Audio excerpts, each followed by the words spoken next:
Welcome to the Primitive Camping and Bushcraft Podcast. I'm your host, Chris Spear. So here, we're going to talk about gear, grit, and the kind of stories you only get around a fire.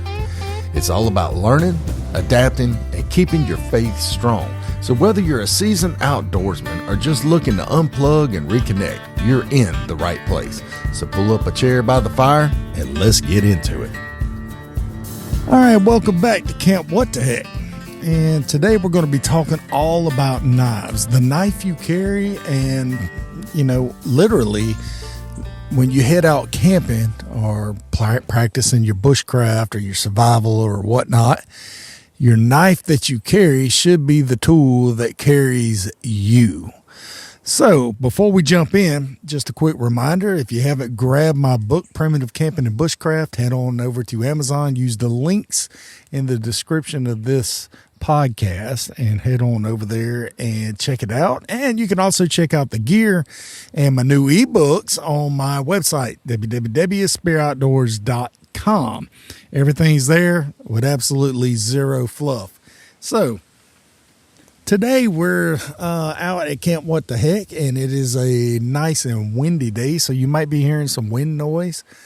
It hasn't started raining yet. It's supposed to be severe storms today, so hopefully we'll get this finished before it starts storming. But if not, guess what? That's why we're here. Out in the real raw, out in the real world, out in the real camp. I got smoke from the fire blowing me in the face, and that's helping keep some of the mosquito bugs away along with the wind. And I'm doing a couple of live photographs and taking some photos of me doing the podcast today. So let's get to it. So today's question is, what knife would you trust with your life? And that is a very deep question, because not many people would actually trust a tool with their lives, and people do it all the time. But how many of you would actually trust a knife with your life? If you head out into the great outdoors, if that's all you had, the only tool that you really had to carry, would you be able to trust that knife with your life? And, when we're talking about these knives, we're not talking about the one that looks best in photos. We're talking about the one that gets the job done, even when your hands are cold, when your backpack is soaked, when all your gear's soaked, and it's starting to get dark outside, that you could trust this knife with everything that you do. And I have a few knives that I've used over the years, that these knives are great for everything that I need them to do. And most recently, in the past 5 years, I've used the Morakniv Garberg. It's a full tang knife, and it is relatively cheap. It's economically feasible. It's a cheap knife, and I have not broken it yet. This knife is ridiculous when it comes to the abuse that I've put this knife in. And the reason why I've put this knife through so much abuse is because of its affordability, how cheap it really is. I could buy a new one. And matter of fact, when I bought this knife, it was $90-something. And now I could buy the same knife, if I break it, for less than $70. I think the last time I looked was 67. Now, I'm looking over here, and Ranger has been rooting through the woods and rooting through all this stuff, and he pulls out another eastern box turtle. That dog will chew on a turtle. He finds every turtle out here and he chews on. But anyway, I'll try to get a photo of that here in a minute. But he loves chewing on these daggone turtles. But anyway, the back to the knife, the other knife that I use is the BPS, the BPS Bushcraft II. If you haven't heard of BPS, they're a pretty good knife. It's smaller than the Garberg as far as handle wise. And the Garberg is majority handle. More than half of it's handle, the rest of it's blade, but it's full tang. The BPS is not it's not as much handle, but it's more blade. It's hard to describe. I did a full video on it on my Facebook, not Facebook, but my YouTube page. So there are three blades that I carry routinely when I head out into the woods. And it's the Morakniv Garberg, which is a full tang Scandinavian grind or Scandi grind. It's high carbon steel. It's tough. It's reliable. It's extremely dead simple. And I've used it to strike ferro rods. I've carved all kinds of traps. I've carved all kinds of things out of it. You know, I've prepped so many meals, and I've never blinked. It's never let me down. This knife has never let me down to this point. And I've been using this knife since 2018 is when I bought it. So going on, let's see, 7 years, something to that effect. 7 years of using the same knife. And it works. It's great. But then I have another knife that I use, which is the BPS Bushcraft II. I use this knife. Oh, here comes the rain. And it is just as robust. I have used it for 3 years now, 2 years, 3 years, something to that effect. And it has not let me down either. And I've used it. Now, each knife, the BPS is a Scandi grind as well. And it has not let me down. And I've used it in the field for many applications. I've split firewood with it. I have carved things with it. I have, I've actually used it to dig. I've done all kinds of stuff with it. So Ranger's going to kill this turtle. Come here, Ranger. Come here. Get away from that turtle. Leave that turtle alone. He's looking at me like I'm an idiot. He's like, buddy, this is my chew toy.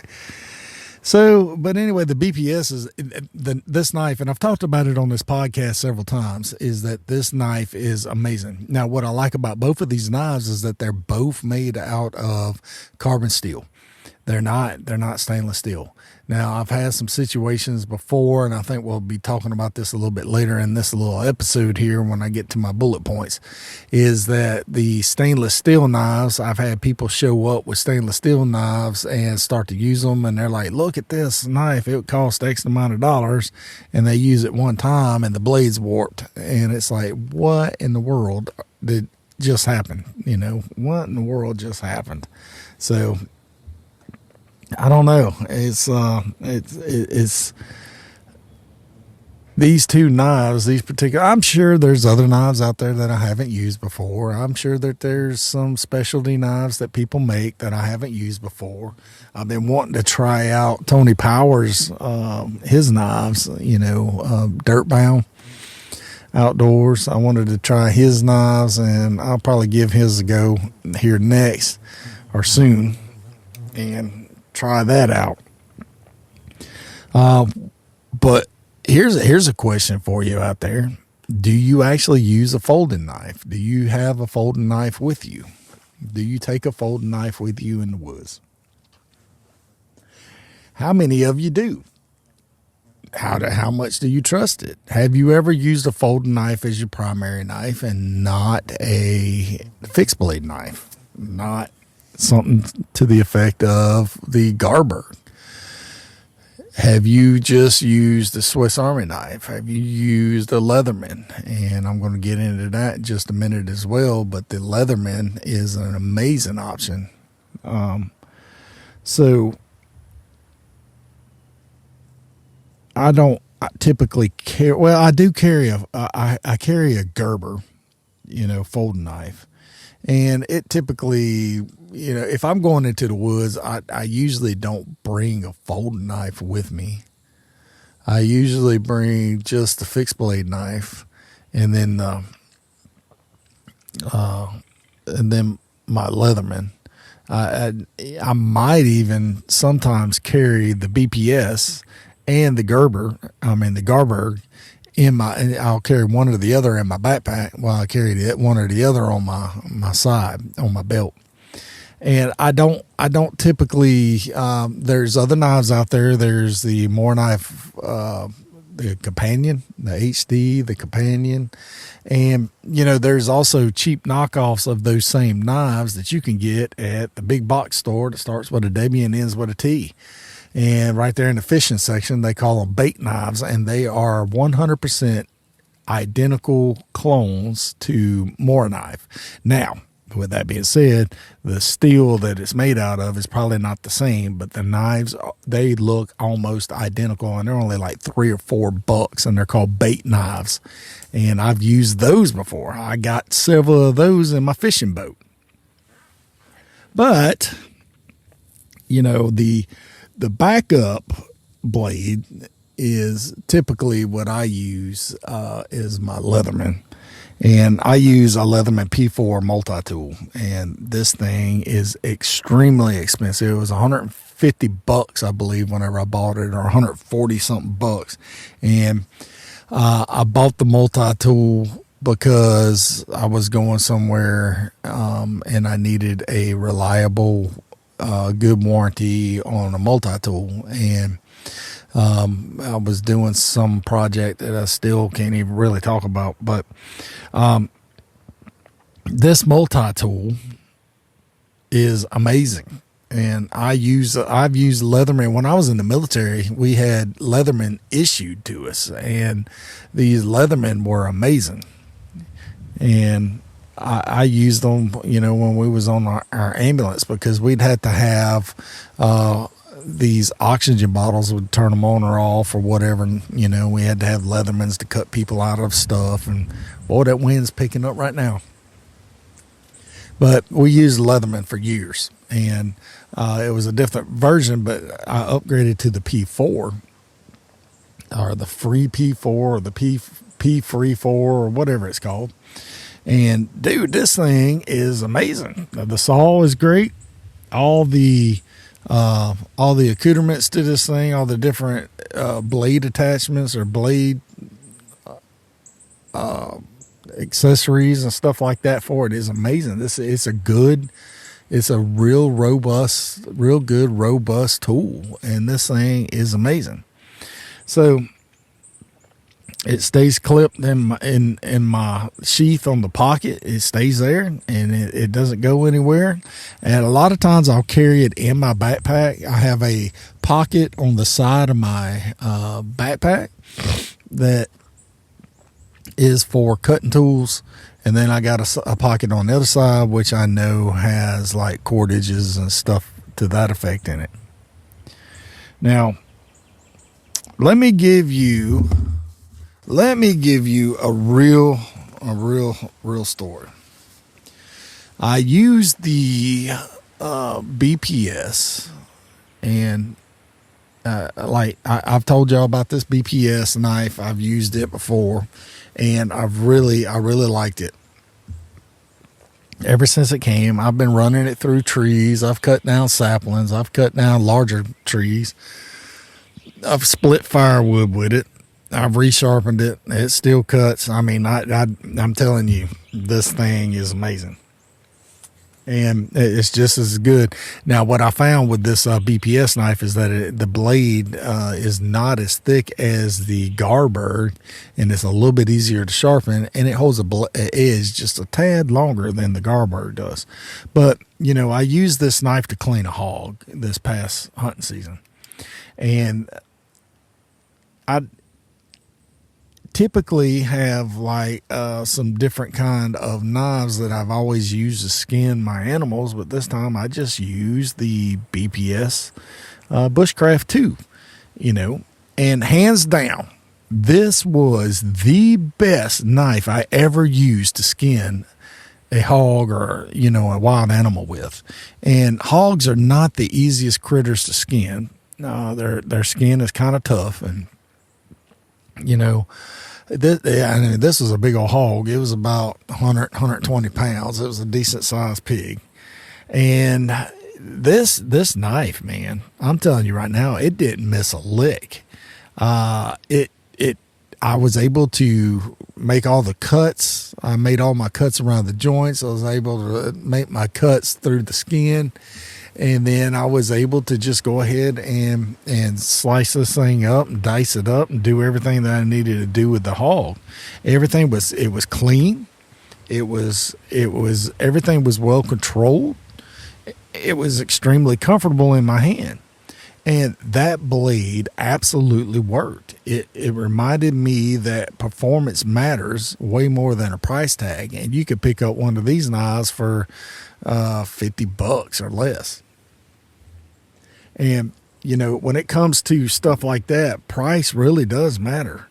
And, you know, you don't have to have the expensive stuff. You know, I've watched people baton through small logs, like I was talking about earlier, using stainless steel knives, and I've watched people baton through these things, and the sharp edge on these knives warped, and you know, right there, you're talking about a $200 blade that was ruined in a couple seconds because the material was not up to par.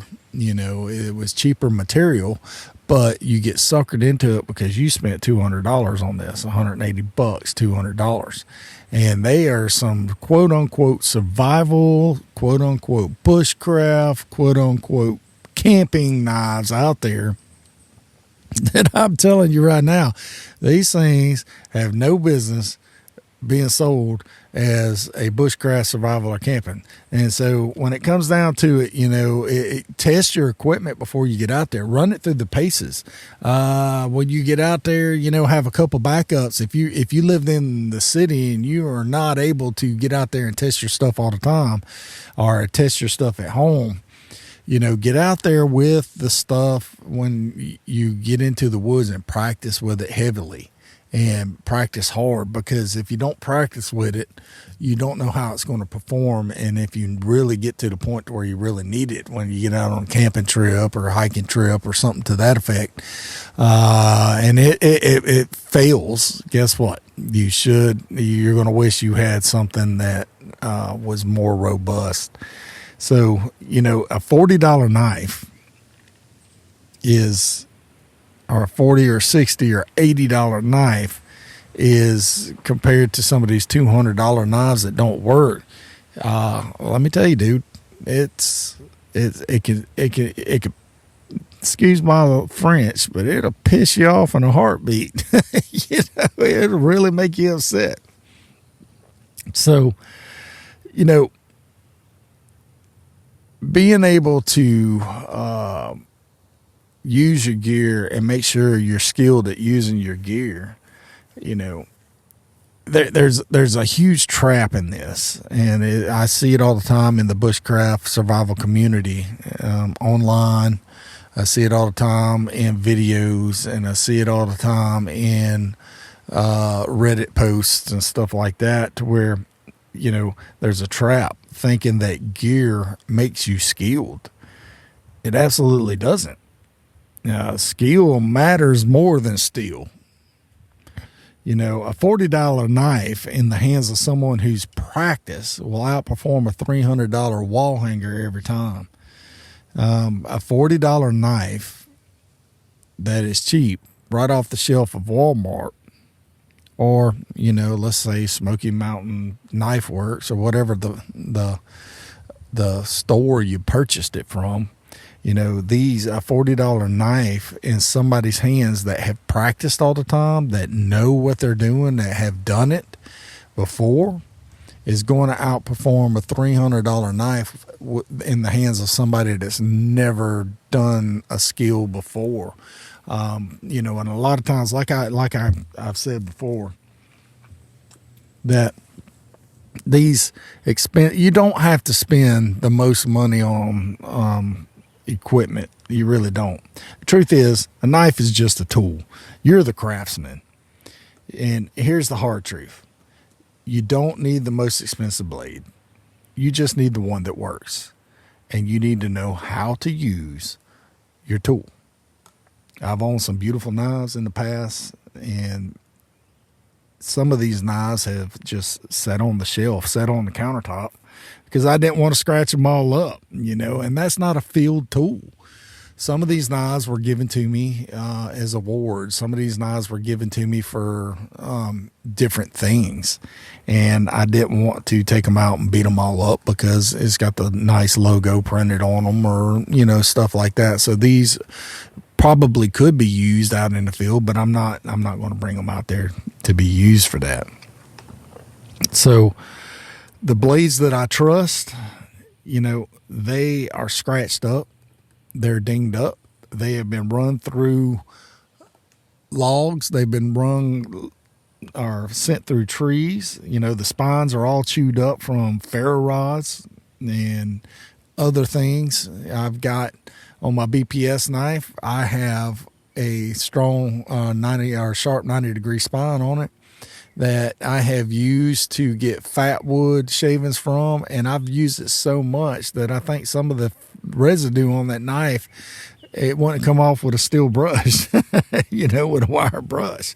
These knives are worn down. I've sharpened them so many times, but they're proven. I've used them over and over and over again. A good knife needs three things. It needs to be sharp. It needs to have a sharp 90-degree spine, and it needs to feel like it's an extension of your hand. So sharpen it, get outside, practice with it, get it dirty. Don't worry about messing it all up.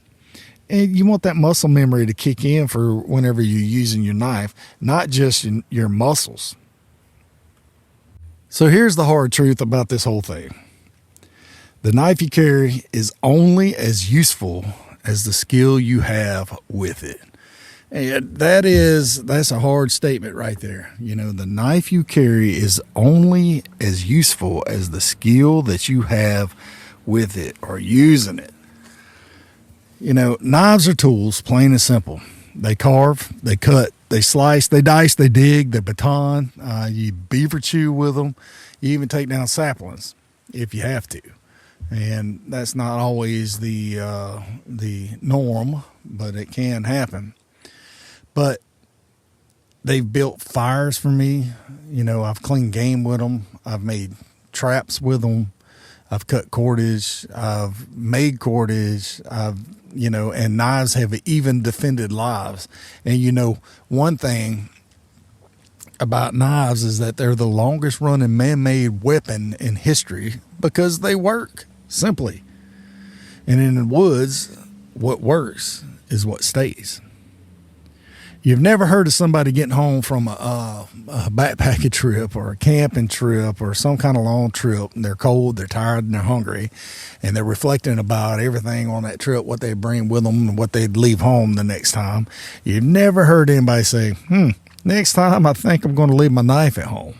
I mean, that never happens. That ain't going to happen. And once you relied on it in the field, you realize this ain't optional. This is an essential tool. Now, there's been instances like I have in my hand right now. Let's see. I'll take a picture of this thing. And I have this in my hand, which is one of those Russian soldier shovels with the sharpened edges all the way around it, the Special Forces shovels. And, on the TV show alone, what's his name? Zach Fowler or whatever. He used one of these shovels as his knife while he was out in the field. That's brave. I wouldn't do it. I would not do it. I don't know. He used it as his chopping tool, used it as his knife. I don't think I'd do it.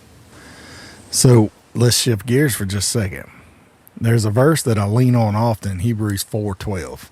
Says, "For the word of God is living and powerful, and it's sharper than any two-edged sword, piercing even to the division of soul and spirit, and of the joints and marrow, and is a discerner of the thoughts and intents of the heart."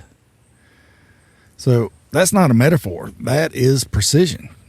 God's word isn't just inspiring. It cuts. It slices through confusion. It shaves down fear. It exposes pride and distraction.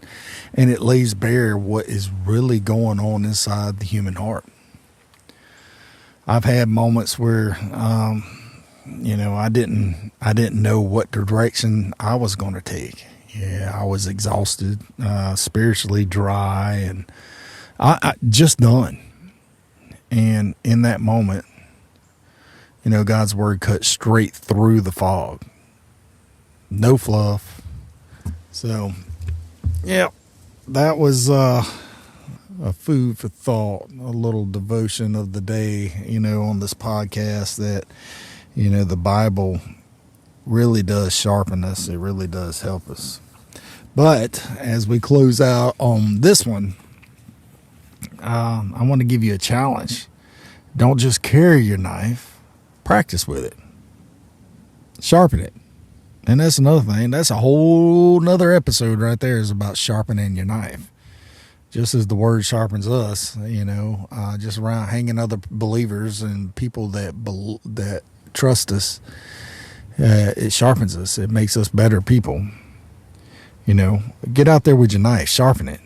Learn how to sharpen it. Learn how to use it. Learn its strengths. Learn its limits. And they do the same thing with your Bible. Open it. Read it. Let it cut through what needs cutting.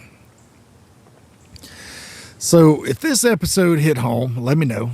Message me, comment, or email. I want to hear about the knife that you trust the most. I want to, if you're listening to this or you're listening to it on the Facebook page or whatever, leave me a comment. Let me know.